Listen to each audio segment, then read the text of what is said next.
এই লেসনে আমরা শিখব কিভাবে পোর্টফোলিও অ্যাড করার মাধ্যমে আমরা আমাদের প্রোফাইল কমপ্লিটনেস ইনক্রিজ করতে পারি। আর এই অপশনটি আমরা পাবো ঠিক এডুকেশনের নিচের দিকে।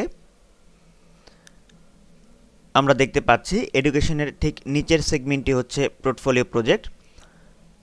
তো এই ঘরটি পূরণ করতে হলে সঠিকভাবে আমাদের প্রথমে একটি পোর্টফোলিও তৈরি করে নিতে হবে। তো চলুন প্রথমে আমরা দেখে নিই কীভাবে পোর্টফোলিও তৈরি করতে হয়।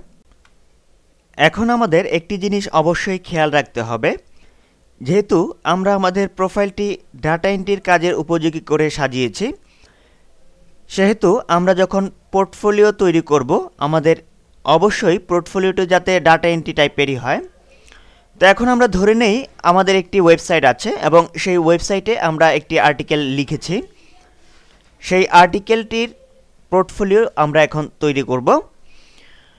তো আমরা এখন ব্রাউজারে একটি নতুন ট্যাব নিয়ে আমাদের সাইটটি ওপেন করছি, easytechtips.net। আমরা দেখতে পাচ্ছি আমাদের সাইটটি ওপেন হয়েছে। তো আমরা ধরে নেই এই আর্টিকেলটি আমরা তৈরি করেছি 20+ 3D interior design model for inspiration. এখন এই আর্টিকেলটি আমরা এখান থেকে কপি করে আমরা এমএস ওয়ার্ডে একটি নতুন ফাইল খুলব।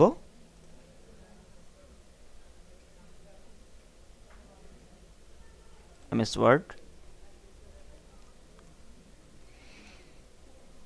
দেন আমরা এখানে কপি করা টেক্সটটুকু পেস্ট করে দিচ্ছি। এখন এই ফাইলটিকে আমরা সেভ করছি।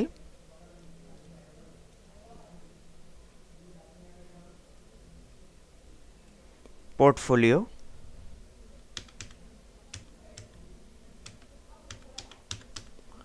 আমরা পোর্টফোলিও এই নামে এই ফাইলটিকে সেভ করছি। ডেস্কটপে সেভ করলাম এবং ফাইলটি আমরা ডক এই ফরম্যাটে সেভ করলাম, .doc অর্থাৎ পূর্বের ভার্সনে। সেভ, আমরা এমএস ওয়ার্ড ক্লোজ করে দিচ্ছি।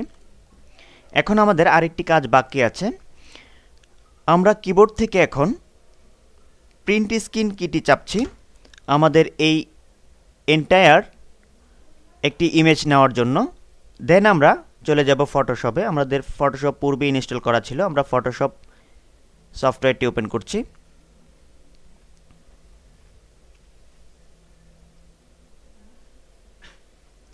ফটোশপ সফটওয়্যারটি ওপেন করার পর আমরা এখান থেকে চলে যাব ফাইল মেনুতে। দেন সেখানে গিয়ে আমরা নতুন একটি ফাইল তৈরি করব। নিউ সিলেক্ট করে দেন আমরা উইডথ 1024 এবং হাইট 768 যেটা আছে সেটাই রাখছি। যদি অন্য কিছু থাকতো তাহলে আমরা এই উইডথ এবং হাইটটি নির্বাচন করে দিতাম। দেন রেজুলেশন 72 ডিফল্ট অবস্থা আছে, এটি থাকুক। দেন আমরা ওকে এই বাটনটিতে ক্লিক করছি। আমাদের নতুন ফাইলটি ওপেন হয়েছে। দেন আমরা এডিট মেনুতে গিয়ে পেস্টে ক্লিক করে আমরা আমাদের ইমেজটি এখানে পেস্ট করে দিলাম, অর্থাৎ ইনসার্ট করে দিলাম। এখন আমরা এই ফাইলটিকে সেভ করব। ফাইল, দেন সেভ। এখন আমরা সাপোজ ডেস্কটপে এটি সেভ করতে চাই, ডেস্কটপ সিলেক্ট করে দিলাম। দেন এখানে আমরা সিলেক্ট করে দিচ্ছি জেপিজি ফরম্যাট। আপনার ইচ্ছা করলে পিএনজি ফরম্যাটেও ফাইলটিকে সেভ করতে পারেন। তো সাপোজ আমরা এখানে লিখে দিচ্ছি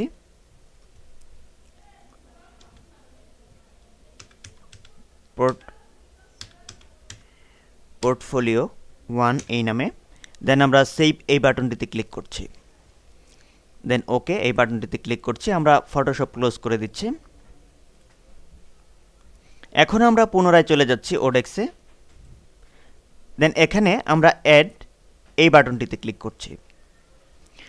আমরা এখানে একটি অপশন দেখতে পাচ্ছি যে add portfolio projects.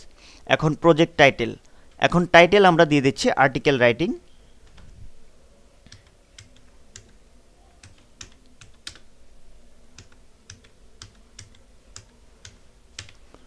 Article writing. এখন এখানে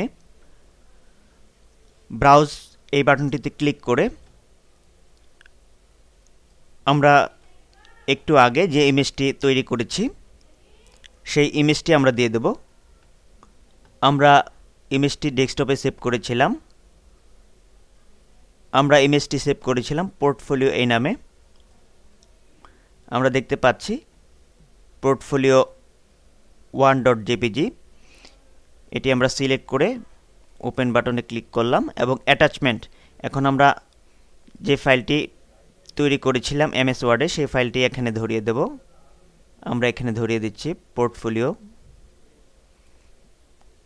.doc, দেন ওপেন এই বাটনে ক্লিক করছি।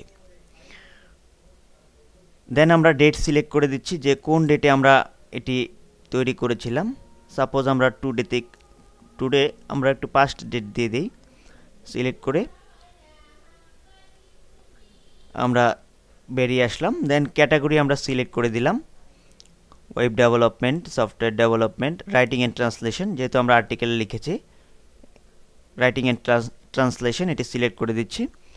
দেন এখান থেকে আমরা সিলেক্ট করে দিচ্ছি যে ওয়েবসাইট কন্টেন্ট অথবা ব্লগ অ্যান্ড আর্টিকেল রাইটিং। আমরা যেহেতু একটি ব্লগে আর্টিকেল লিখেছি তাই আমরা ব্লগ অ্যান্ড আর্টিকেল রাইটিং এটি সিলেক্ট করে দিচ্ছি।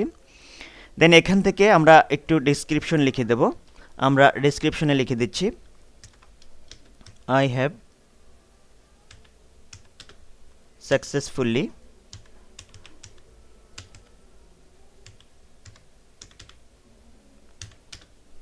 completed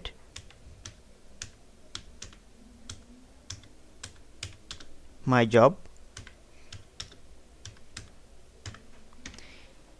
এই টেক্সটটুকু এখানে লিখে দিলাম। আপনারা ইচ্ছা করলে আরও ডিটেলস ডেসক্রিপশন এখানে দিতে পারেন। দেন আমরা প্রজেক্ট ইউআরএল দেব। এখন আমরা প্রজেক্টের ইউআরএলটি কপি করব ওয়েবসাইট থেকে। আমরা পুনরায় ওয়েবসাইটে চলে যাচ্ছি। দেন এখান থেকে আমরা এই টাইটেলটির উপর মাউসের রাইট বাটন ক্লিক করে কপি লিঙ্ক লোকেশন এটি সিলেক্ট করলাম। দেন আমরা পুনরায় ওডেক্সে গিয়ে আমরা এই ইউআরএলটি এখানে পেস্ট করে দিলাম। দেন আমরা এখানে সেভ এই বাটনটিতে ক্লিক করছি। আমরা যদি আরও পোর্টফোলিও এখানে অ্যাড করতে চাইতাম একই সাথে, তাহলে আমরা সেভ অ্যান্ড মোর এই বাটনটিতে ক্লিক করতে হতো। তো আমরা এখন এই পোর্টফোলিওটি সেভ করতে চাচ্ছি, তো এখন আমরা সেভ এই বাটনটিতে ক্লিক করছি।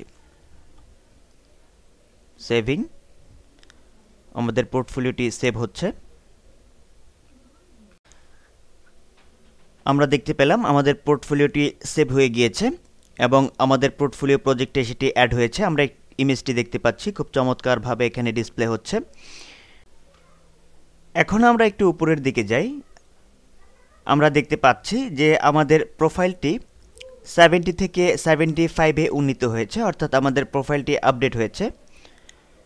তো পরবর্তী লেসনে আমরা দেখব যে কিভাবে আমরা কোনো সার্টিফিকেট অ্যাড করে আমরা আমাদের প্রোফাইলকে ইনক্রিজ করতে পারি, অর্থাৎ প্রোফাইল কমপ্লিটনেস আমরা বাড়াতে পারি।